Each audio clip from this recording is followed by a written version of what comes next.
ஓம் சாந்தி. November 16, 2025. அவ்யக்த Bapdada Madhuban. Murali original தேதி December 15, 2007. இந்நேரத்தின் முக்கியத்துவத்தை அறிந்து ஆழமான கர்ம தத்துவத்தில் கவனம் செலுத்துங்கள். பற்றை வென்றவராகவும் என்றென்றும் தயாராகவும் இருங்கள். இன்று ஞான பொக்கிஷம், சக்திகளின் பொக்கிஷம், நற்குணங்களின் பொக்கிஷம், மேன்மையான எண்ணங்களின் பொக்கிஷம் ஆகிய சகல பொக்கிஷங்களையும் அருள்பவரான பாப்தாதா ஓர் உரிமையை கொண்ட குழந்தைகளாகவும் அதிபதிகளாகவும் உள்ள எங்குமுள்ள தனது குழந்தைகள் அனைவரையும் பார்க்கின்றார். முடிவற்ற பொக்கிஷங்களின் அதிபதியான தந்தை தனது குழந்தைகள் அனைவரையும் சகல பொக்கிஷங்களாலும் நிறைந்தவர்கள் ஆக்குகின்றார். அவர் உங்கள் ஒவ்வொருவருக்கும் சகல பொக்கிஷங்களையும் வழங்குகின்றார். அவர் சிலருக்கு குறைவாகவும் மற்றோருக்கு அதிகமாகவும் வழங்குவதில்லை. ஏனெனில் பொக்கிஷங்கள் முடிவற்றவை. எங்குமுள்ள குழந்தைகளாகிய நீங்கள் அனைவரும் பாப்தாதாவின் கண்களில் அமிழ்ந்திருக்கின்றீர்கள். சகல பொக்கிஷங்களாலும் நிறைந்துள்ள நீங்கள் அனைவரும் சந்தோஷமாக இருக்கின்றீர்கள். தற்காலத்திற்கு ஏற்ப அதி பெருமதி வாய்ந்த மேன்மையான பொக்கிஷம் இந்த அதி மங்களகரமான சங்கமயுகத்தின் நேரமாகும். ஏனெனில் இந்நேரத்தில் மாத்திரமே உங்களால் முழு சக்கரத்திற்குமான வெகுமதியை உருவாக்க முடியும். இந்த குறுகிய காலத்தில் கிடைக்கும் பேறுகளினதும் வெகுமதியினதும் பெருமதியை பொறுத்தவரை ஒரு வினாடியின் பெருமதி ஒரு வருடத்திற்கு சமமானது. இந்நேரம் மிகவும் பெருமதியானது. இந்நேரத்தை குறித்தே பாடப்படுகிறது. இப்பொழுது இல்லையேல் எப்பொழுதும் இல்லை. ஏனெனில் இந்நேரத்திலேயே இறைவனின் பாகம் நிச்சயிக்கப்பட்டுள்ளது. அதனாலேயே இந்நேரம் வைரத்தை போன்று பெருமதியானது என்று கூறப்படுகிறது. சத்திய யுகமானது தங்க யுகம் என அழைக்கப்படுகிறது. எவ்வாறாயினும் தற்சமயம் நேரம் வைரத்தை போன்று பெருமதியானது. குழந்தைகளாகிய நீங்கள் வைரத்தை போன்ற வாழ்க்கையை கொண்ட அனுபவசாலி ஆத்மாக்கள் ஆவீர்கள். இந்நேரத்தில் மாத்திரமே நீண்ட காலமாக பிரிந்திருந்த ஆத்மாக்கள் இறைவனுடனான சந்திப்பு, இறை அன்பு, இறை ஞானம் மற்றும் இறை பொக்கிஷங்களின் பேருக்கான ஓர் உரிமையை கொண்டிருக்கின்றனர். சக்கரம் முழுவதிலும் தேவ ஆத்மாக்களும் மகான் ஆத்மாக்களும் உள்ளனர். எவ்வாறாயினும் இந்நேரத்தில் நீங்கள் இறைவனின் தெய்வீக குடும்பத்தவர் ஆவீர்கள். எனவே இந்த நிகழ்காலத்திற்கு எவ்வளவு முக்கியத்துவம் கொடுக்கப்படுகிறதோ இந்த முக்கியத்துவத்தை நீங்கள் அறிந்திருப்பதால் அதற்கு ஏற்ப நீங்கள் விரும்பிய அளவிற்கு உங்களை மேன்மையானவர்கள் ஆக்கிக் கொள்ள முடியும். நீங்கள் அனைவரும் இந்த மகத்தான யுகத்தின் இறை பாக்கியத்தை அடைந்துள்ள பல்கோடி மடங்கு பாக்கியசாலி ஆத்மாக்கள் அல்லவா? உங்களுடைய மேன்மையான பாக்கியத்தை அறிந்திருப்பதால் நீங்கள் உங்களுடைய பாக்கியத்தின் ஆன்மீக போதையை அனுபவம் செய்கின்றீர்கள் அல்லவா? நீங்கள் சந்தோஷப்படுகின்றீர்கள் அல்லவா? உங்களுடைய இதயத்தில் என்ன பாடலை பாடுகின்றீர்கள்? ஆகா எனது பாக்கியமே ஆகா. இது ஏனென்றால் இந்நேரத்தின் மேன்மையான பாக்கியத்துடன் ஒப்பிடும் பொழுது வேறெந்த யுகத்திலும் அத்தகைய பாக்கியத்தை உங்களால் அடைய முடியாது. எனவே பேசுங்கள். சதா உங்களுடைய பாக்கியத்தை உங்கள் விழிப்புணர்வில் வைத்திருப்பதன் மூலம் நீங்கள் சந்தோஷமாக இருக்கின்றீர்கள் அல்லவா? அப்படித்தானே? தாங்கள் எப்பொழுதும் சந்தோஷமாக இருப்பதாக உணர்பவர்கள் சில நேரங்களில் சந்தோஷமாக இருப்பவர்கள் அல்ல. சதா சந்தோஷமாக இருப்பவர்கள் கைகளை உயர்த்துங்கள். சதா சதா கீழ்கோடிடுங்கள். சதா உங்களுடைய புகைப்படம் இப்பொழுது தொலைக்காட்சியில் காண்பிக்கப்படுகிறது. சதா சந்தோஷமாக இருப்பவர்களின் புகைப்படம் தொலைக்காட்சியில் காண்பிக்கப்படுகிறது. பாராட்டுகள். தாய்மார்கள் கைகளை உயர்த்துங்கள். சக்திகள் கைகளை உயர்த்துங்கள். இரட்டை வெளிநாட்டவர்கள் என்ன வார்த்தையை நீங்கள் நினைவு செய்வீர்கள்? சதா. இவ்வாறு சில நேரங்களில் மாத்திரமே இருப்பவர்கள் தாமதமாகவே வருவார்கள். இந்நேரத்தின் வேகம் இப்பொழுது மிக விரைவாக கடந்து சென்று கொண்டிருக்கிறது என பாபா முன்னரும் உங்களுக்கு கூறியுள்ளார். நேரத்தின் வேகத்தை அறிந்தவர்கள் தங்களை சோதித்து பார்க்க வேண்டும். மாஸ்டர் சர்வ சக்திவான் என்ற வகையில் எனது வேகம் துரிதமாக உள்ளதா? அனைவரும் முயற்சி செய்கின்றனர். ஆனால் பாப்தாதா எதை பார்க்க விரும்புகின்றார்? ஒவ்வொரு குழந்தையும் துரித அதாவது தீவிர முயற்சியாளராக இருந்து ஒவ்வொரு பாடத்திலும் திறமை சித்தி அடைகின்றாரா அல்லது சாதாரண சித்தியா? துரித முயற்சியாளர்கள் 2 விசேஷ தன்மைகளை கொண்டிருக்கின்றனர். 1 பற்றை வென்றவர், 2 என்றும் தயாராக இருப்பவர், அதாவது எவர் ரெடி. அனைத்திற்கும் முதலில் நீங்கள் பற்றை வென்றவராக இருக்க வேண்டும். நீங்கள் உங்களுடைய ஷரீரம் மற்றும் ஷரீர உணர்வின் பற்றிலிருந்து விடுபட்டிருந்தால் மற்ற விஷயங்களில் உள்ள பற்றை வென்றவர் ஆகுவது சிரமமானதல்ல. ஷரீர உணர்வின் அடையாளம் வீணானவையாகும். வீணான எண்ணங்கள், நேரத்தை வீணாக்குதல்.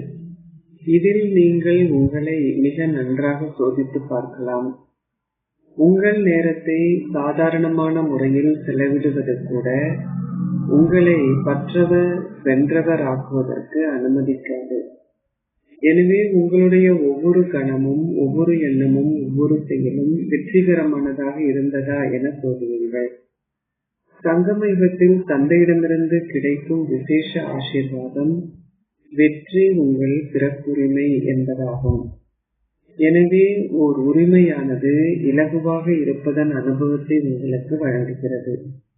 எனவே இப்பொழுது என்றும் தயாராக இருங்கள். என்றும் தயாராக இருப்பதென்றால் காலம் உங்களுக்கு திடீரென்று ஒரு கட்டளையை வழங்கினால் உங்களுடைய எண்ணங்கள், வார்த்தைகள், செயல்கள், உறவு முறைகள் மற்றும் தொடர்புகளில் நீங்கள் என்றும் தயாராக இருப்பதாகும். இது திடீரென்று நிகழும். உதாரணமாக உங்களுடைய தாதியை பார்த்தீர்கள். அவர் திடீரென்று என்பதற்கு என்றும் தயாராக இருந்தார். அவர் அனைத்து வகையிலும் ஒவ்வொரு பணியிலும் தனது சுபாவத்தில் இலகுவாக இருந்தார். அவர் தனது தொடர்புகளில் இலகுவாகவும், தனது சுபாவத்தில் இலகுவாகவும், சேவையில் இலகுவாகவும், அனைவரையும் திருப்திப்படுத்துவதில் இலகுவாகவும், திருப்தியாக இருப்பதில் இலகுவாகவும் இருந்தார். இதனாலேயே பாப்தாதா காலத்தின் நெருக்கத்தை பற்றிய சிக்னலை மீண்டும் மீண்டும் உங்களுக்கு கொடுக்கின்றார். உங்களுக்காக முயற்சி செய்வதற்கான காலம் மிக குறுகியது. எனவே உங்களுடைய சேமிப்பு கணக்கை சோதியுங்கள். உங்களுடைய சேமிப்பு கணக்கை அதிகரிப்பதற்கான 3 வழிகளை பற்றி பாபா ஏற்கனவே உங்களுக்கு கூறியுள்ளார். பாபா மீண்டும் ஒரு முறை அவற்றை உங்களுக்கு கூறுகின்றார். இம்மூன்று வழிமுறைகளையும் உங்களுக்காக சோதியுங்கள். 1. உங்களுடைய சொந்த முயற்சிகளுக்கான வெகுமதியின் பொக்கிஷத்தை அதிகரியுங்கள். உங்களுடைய பேறுகளின் பொக்கிஷத்தை அதிகரியுங்கள். 2. திருப்தியாக இருங்கள். இதிலும் கூட சதா என்ற வார்த்தையை சேர்த்துக் கொள்ளுங்கள். அனைவரையும் திருப்திப்படுத்துங்கள். ஏனெனில் இவ்வாறு செய்வதனால் உங்களுடைய புண்ணிய கணக்கில் நீங்கள் சேமித்துக் கொள்கிறீர்கள். இப்புண்ணிய கணக்கே உங்களுடைய பல பிறவிகளுக்கான வெகுமதியின் அடிப்படையாகும். 3. சதா கலைப்பற்றவராகவும் தன்னலமற்றவராகவும் இருந்து பெரிய இதயத்துடன் சேவை செய்யுங்கள். இவ்வாறாக நீங்கள் யாருக்கு சேவை செய்கின்றீர்களோ அவரிடமிருந்து இயல்பாகவே ஆசீர்வாதங்களை பெறுகின்றீர்கள். இவையே 3 வழிமுறைகளாகும். ஒருவரின் சொந்த முயற்சி, புண்ணியம், ஆசீர்வாதங்கள். இம்மூன்று கணக்குகளிலும் சேமித்து விட்டீர்களா? எனவே இதை சோதியுங்கள். உங்களுக்கு திடீரென்று ஒரு பரீட்சைத்தாள் வரும்பொழுது உங்களால் திறமை சித்தி அடைய முடியுமா?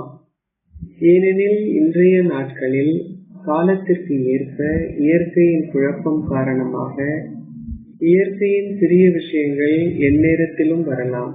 எனவே கர்ம தத்துவத்தின் ஞானத்தில் விசேஷ கவனம் செலுத்துங்கள். கர்ம தத்துவம் மிக ஆழமானது. நீங்கள் நாடகத்தில் கவனம் செலுத்துவது போன்று, ஆத்ம உணர்வில் நிலைத்திருப்பதில் கவனம் செலுத்துவது போன்று, உங்களுடைய தாரணையில் கவனம் செலுத்துவது போன்று, அதே விதமாக ஆழமான கர்ம தத்துவத்தில் கவனம் செலுத்துவதும் அவசியமாகும். சாதாரண செயல்களும் சாதாரண நேரமும் சாதாரண எண்ணங்களும் உங்களுடைய வெகுமதியில் ஒரு வேறுபாட்டை உருவாக்குகின்றன. இந்நேரத்தில் முயற்சியாளர்களான நீங்கள் அனைவரும் மேன்மையான விசேஷ ஆத்மாக்கள்.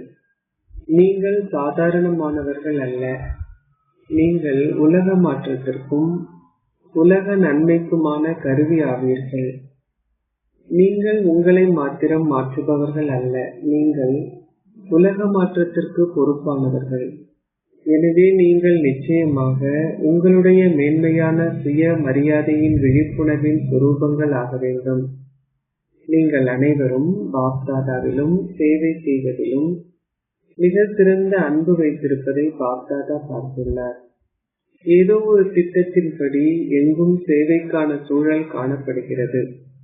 அத்துடன் கூடவே நிகழ்காலத்திற்கமைய அமைதியற்றவர்களாகவும் சந்தோஷமற்றவர்களாகவும் ஆகிக் கொண்டிருக்கும் உலகிலுள்ள ஆத்மாக்களை அவர்களின் அமைதியின்மையிலிருந்தும் துன்பத்திலிருந்தும் விடுவிப்பதற்காக உங்களுடைய சக்திகளால் அவர்களுக்கு சாகாஷ், அதாவது சக்தியின் கரண்டை வழங்குங்கள்.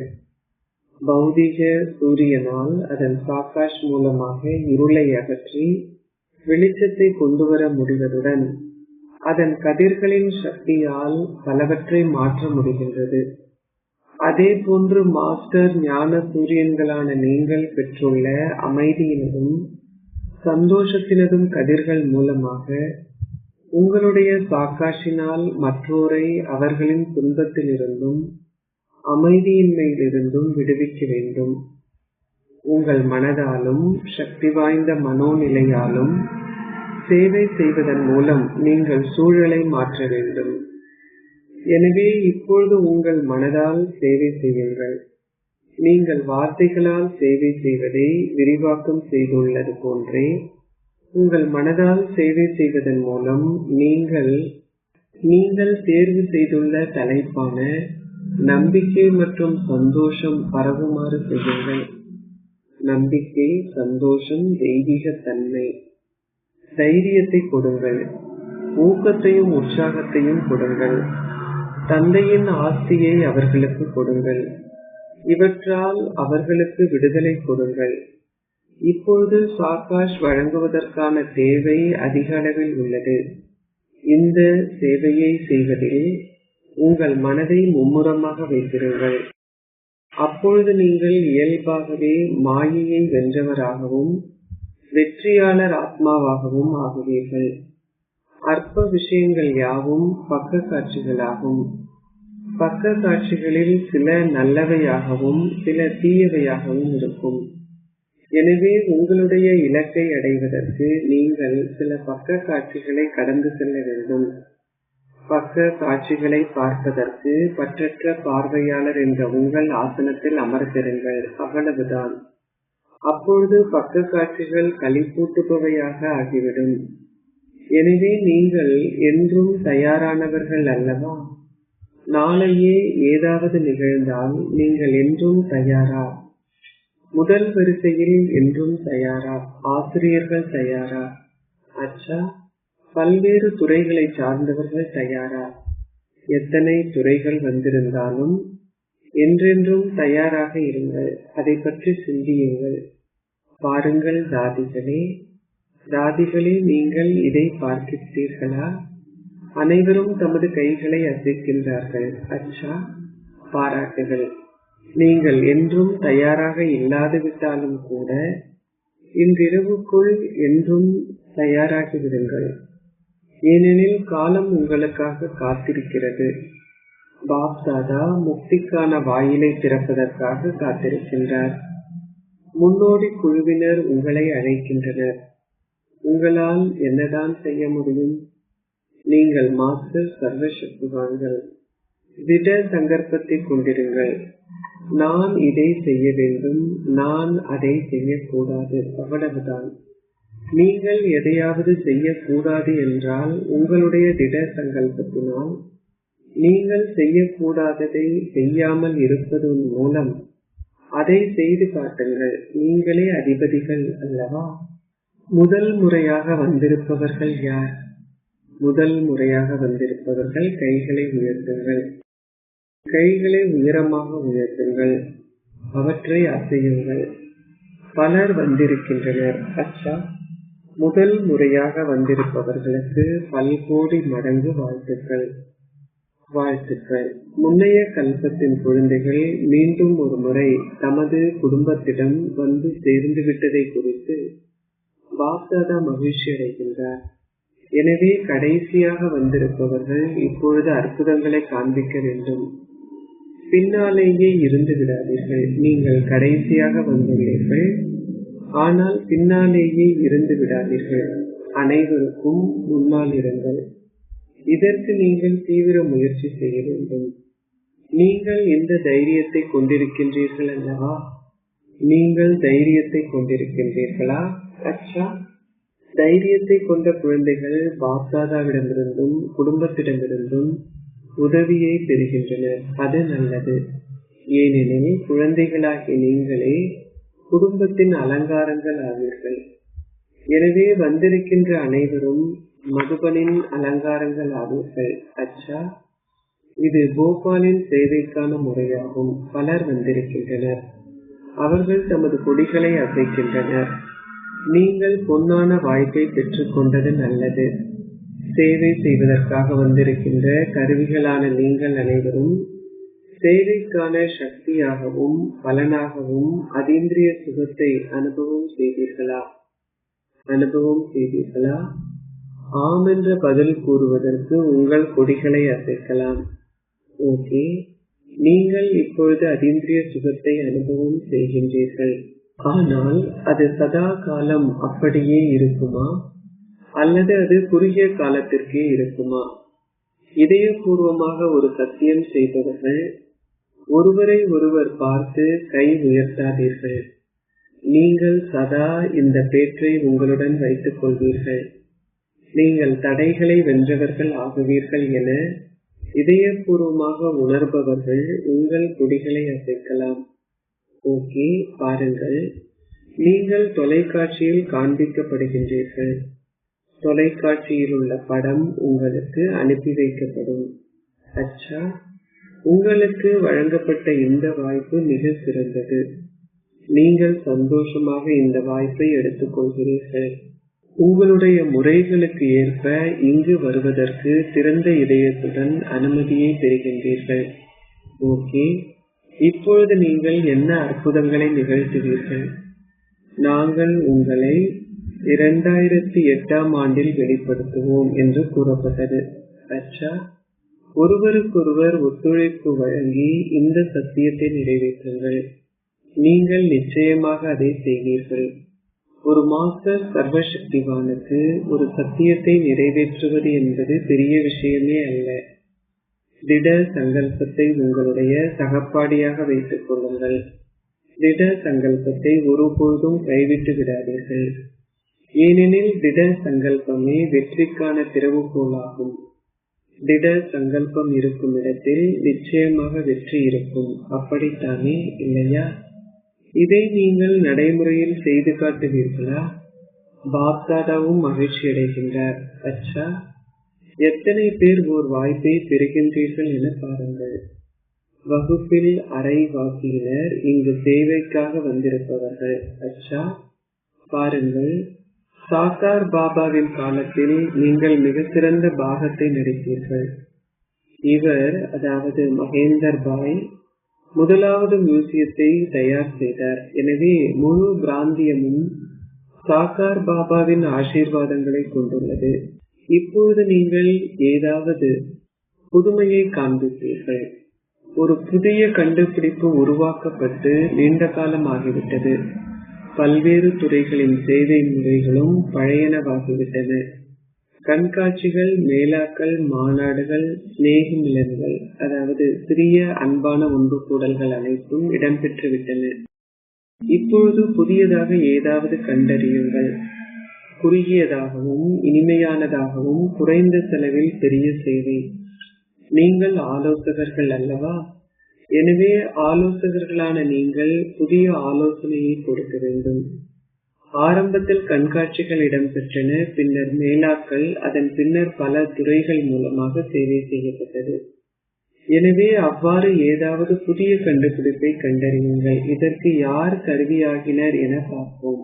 அச்சா, நீங்கள் தைரியத்தை கொண்டிருக்கின்றீர்கள். அதனாலேயே பாப்தாதா தைரியத்தை கொண்டிருப்பவர்களுக்கு உதவியின் ரூபத்தில் முன்கூட்டியே வாழ்த்துக்களை தெரிவிக்கின்றார். அச்சா, தமது திட சங்கல்ப எண்ணங்கள் மூலமாக சதா வெற்றியடைகின்ற எங்குமுள்ள தீவிர முயற்சியாளர்கள் அனைவருக்கும், எப்பொழுதும் தமது வெற்றி திலகத்தை கொண்டிருப்பவர்களுக்கும், பாப்தாதாவின் இதய சிம்மாசனத்தில் வீற்றிருப்பவர்களுக்கும், இரட்டை கிரீடமுடைய உலக உபகாரிகளுக்கும், எப்பொழுதும் தமது இலக்கையும் அதற்கு வேண்டிய தகைமைகளையும் சமமாக வைத்திருப்பவர்களுக்கும், கடவுளின் அன்பால் பராமரிக்கப்படுபவர்களுக்கும், அதி மேன்மையான குழந்தைகளான உங்கள் அனைவருக்கும் பாப்தாதாவின் அன்பும் நினைவுகளும் இதயத்தில் இருந்தான ஆசீர்வாதங்களும் நமஸ்தேயும். தாதிகளுடன் பாப்தாதா பேசுகின்றார். குழந்தைகள் பிரசன்னமாகி இருக்கும் போது தந்தை எப்படியோ பிரசன்னமாகி விடுகின்றார். தந்தையால் குழந்தைகளிடமிருந்து தொலைவில் இருக்கவும் முடியாது. குழந்தைகளாலும் தந்தையிடமிருந்து தொலைவில் இருக்க முடியாது. நீங்கள் ஒன்றாகவே இருக்கின்றீர்கள், ஒன்றாகவே திரும்பிச் செல்வீர்கள் என சத்தியம் செய்துள்ளீர்கள். அரை கல்பமாக நீங்கள் தந்தை பிரம்மாவுடன் இருப்பீர்கள். தாதி ஜானகி கூறினார், அவரும் சிவ் பாபா எங்களுடனேயே இருக்கின்றார், எங்களுக்குள் அமிழ்ந்திருக்கின்றார். உங்களுடைய இந்த அனுபவம் சரியானது.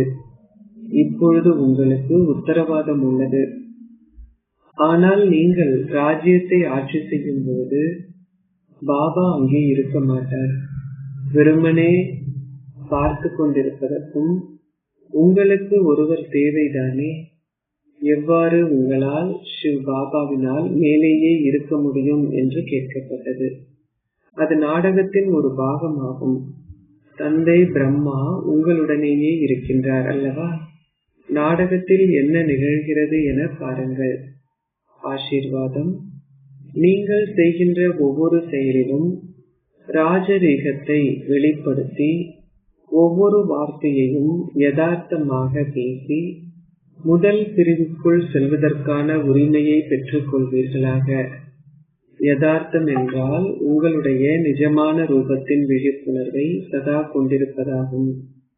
அதன் மூலமாக ராஜரீகமும் உங்கள் முகத்தில் தென்படும். யதார்த்தம் என்றால் வேறு எவருக்குமன்றி ஒரு தந்தைக்கு சொந்தமாக இருப்பதாகும். இந்த விழிப்புணர்வை கொண்டிருப்பதால் உங்களுடைய ஒவ்வொரு செயலிலும் வார்த்தையிலும் ராஜரீகம் தென்படும். உங்களுடைய தொடர்பில் வருபவர்கள் உங்களுடைய செயற்பாடுகளை தந்தையினுடைய போன்று அனுபவம் செய்வார்கள். உங்களுடைய ஒவ்வொரு வார்த்தையிலிருந்தும் அவர்கள் சேற்றையும் தந்தையினுடையதை போன்ற அதிகாரத்தையும் அனுபவம் செய்வார்கள். அவருடைய சகவாசம் நிஜமாக இருப்பதால் அது ரசவாத கல் போன்று தொழிற்படும். அத்தகைய ராஜரீகமான யதார்த்தமான ஆத்மாக்கள் மாத்திரமே முதல் பிரிவுக்கான உரிமையை பெற்றுக் கொள்வார்கள். ஸ்லோகம். உங்களுடைய மேன்மையான செயல்களின் கணக்கை அதிகரியுங்கள். அப்பொழுது உங்களுடைய பாவ செயல்களின் கணக்கு முடிவடையும். அவ்யக்த இஷாரா. சரீரமற்ற ஸ்திதியை பயிற்சி செய்வதை அதிகரியுங்கள். அஷரீரி மற்றும் விதேகி. எங்கும் குழப்பம் நிலவுகிறது. மக்களினதும் இயற்கையினதும் குழப்பம் அதிகரிக்கப் போகிறது. அத்தகைய நேரத்தில் பாதுகாப்பிற்கான வழி ஒரு வினாடியில் சரீரமற்றவராகி உங்கள் சரீரத்திற்கு அப்பால் செல்வதும் ஆத்ம உணர்வுடையவர் ஆகுவதும் ஆகும். எனவே அவ்வப்போது இதை முயற்சி செய்யுங்கள். உங்களால் உங்கள் மனதையும் புத்தியையும் நீங்கள் விரும்பிய இடத்தில் ஸ்திரப்படுத்த முடியும். இதுவே ஆன்மீக முயற்சி செய்தல் எனப்படுகிறது. அறிவிப்பு: இன்று மாதத்தின் 3வது ஞாயிற்றுக்கிழமை. அனைத்து ராஜயோகி தபஸ்வி சகோதர சகோதரிகளும் மாலை 6:30 முதல் 7:30 வரை ஒன்று சேர்ந்து விசேஷ தபஸ்யா செய்வார்கள். யோக நேரத்தின் போது உங்களுடைய நல்லாசிகள் கொண்ட மென்மையான மனோநிலையுடன் மனதால் மகாதானியாகி அனைவருக்கும் ஆசீர்வாதம் அளிக்கும் சேவையை செய்யுங்கள். ஓம் சாந்தி.